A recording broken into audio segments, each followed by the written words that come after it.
Unmasking virus writers and hackers. When we think of the people who make our lives miserable by hacking into computers or spreading malicious viruses, most of us imagine an unpopular teenage boy, brilliant but geeky, venting his frustrations from the safety of a suburban bedroom. Actually, these stereotypes are just that, stereotypes. According to Sarah Gordon, an expert in computer viruses and security technology, and a senior research fellow with Semantic Security Response.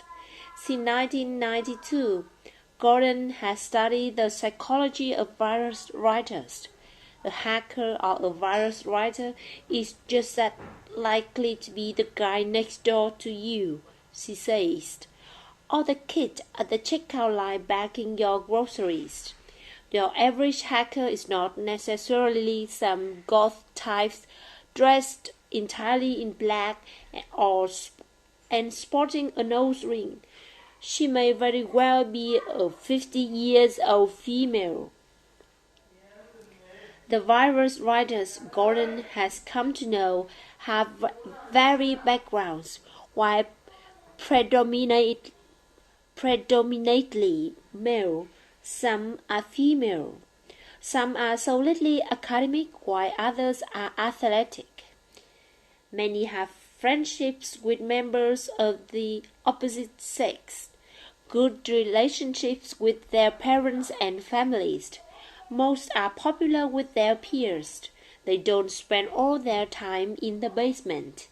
One virus writer volunteers in his local library, working with elderly people. One of them is a poet and a musician. Another is an electrical engineer, or others work for a university quantum physics department. You couldn't pick them out of a lineup as being the perpetrator. Hackers and virus writers are actually very different, distinct populations. Hackers tend to have a more thorough knowledge of systems and a more highly developed skill set, Gordon says, whereas virus writers generally take a shallower approach to what they are doing. Hackers tend to have a much deeper knowledge of individual applications and are still regarded as being somewhat sexist in today's counterculture, while virus writing is looked down upon, mostly for its random damage and lack of required skill. Their motivations may also differ. While both hackers and virus writers are initially attracted by the technical challenge, hacking is more about power and control.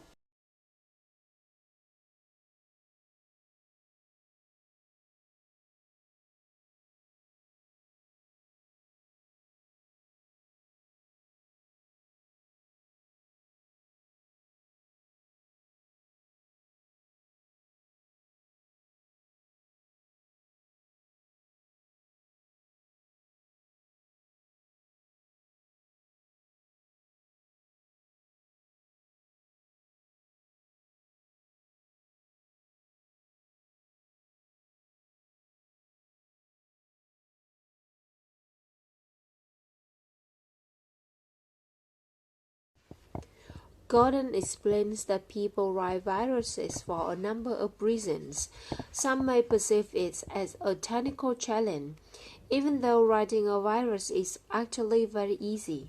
It can take 2 minutes or less, depending on the application you are using, and the part of the program that makes it viral, that makes it replicate itself, is generally very simple, just 1 or 2 lines of code.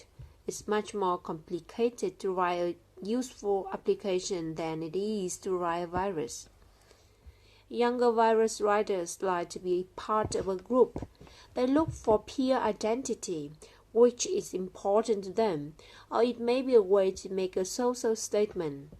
If you're a young person who doesn't have a lot of power and you can assert yourself with a political statement in a virus that travels all around the world, you might think you're making a difference, imagining yourself a modern-day social activist. Gordon says, it's a big deal to them when they see it on CNN. They feel like they've reached the world. Furthermore, Gordon says, most virus writers don't understand the damage they do. Most of them just don't make the connection between actions and their consequences. This is understandable to a degree because the computer has introduced a shift in the way we communicate. Desensitization occurs. You miss all the visual cues, the contextual clues, and you don't see the impact you are having on another person. We've all gotten email from people who are actually abusive in writing when they never speak to us in that way in person. People who make mischief with their computers seem to distance themselves from their actions. They justify their behavior with the rationale that it's not really wrong, it's not illegal. Or they may tell themselves, well, everybody has antivirus software, so if I send this out, it won't really hurt anybody. Fortunately, social pressure is changing the impressions people have of hackers and virus writers. Their own peers are beginning to say to them, this is not cool, and why it is still widely legal to make viruses publicly available. Gordon's research has shown a decrease in acceptance of online publication of virus source code. Gordon says the media used to promote virus writers as being genius and heroes, but now the press has changed its tune. They no longer portray virus writers as brilliant and misunderstood. We are seeing the media start to turn around, she says. We are getting the message out to young people that writing viruses really isn't cool.